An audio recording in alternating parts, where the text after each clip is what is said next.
Real-time risk management with continuous controls monitoring from Pathlock. Traditional IGA solutions are effective for access management, but lack continuous risk monitoring features.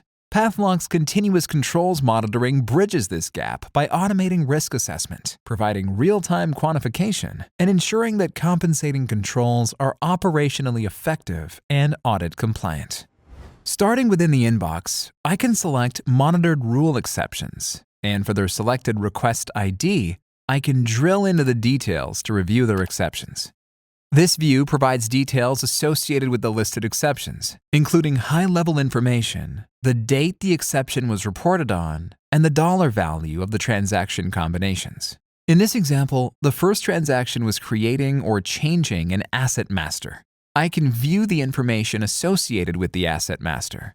The second transaction was for performing goods receipt, and the data associated with that transaction can also be viewed on the same screen. It is possible to drill into the transactions to review more details. Here, I can see the general information, including who my users are, what department they're in, and who they report to. If I want to drill into a little bit more information, I can see the transactional details related to the goods receipt, and even the line item data will be shown. Additionally, I can also look at the asset master details at a line item level.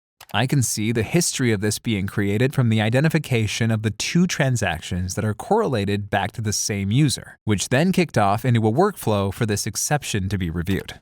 With the exceptions dashboard, users are presented with easy-to-understand overviews of the users who produce the SOD transactions and can view at a high level who is performing the risk at the highest frequency. The risk quantification dashboards further enable reviewers to understand the totality of organizational risk exposure by presenting the dollar values and trending of transaction policy violations over time, financial exposure by user, and financial exposure by rule.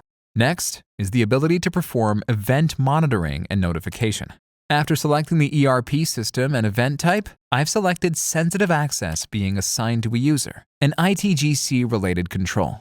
We are presented with a log of the high-risk activity that was granted to the user. Pathlock showcases if the user has utilized the high-risk activity and the date, enabling organizations to keep real-time monitoring on anything deemed sensitive or risky. Organizations can enhance their security by conducting suspicious activity monitoring alongside event monitoring. This involves tracking unusual actions such as logging into the system during odd hours or making specific changes to the system. User activities are monitored, encompassing not only the actions being observed, but also related behaviors.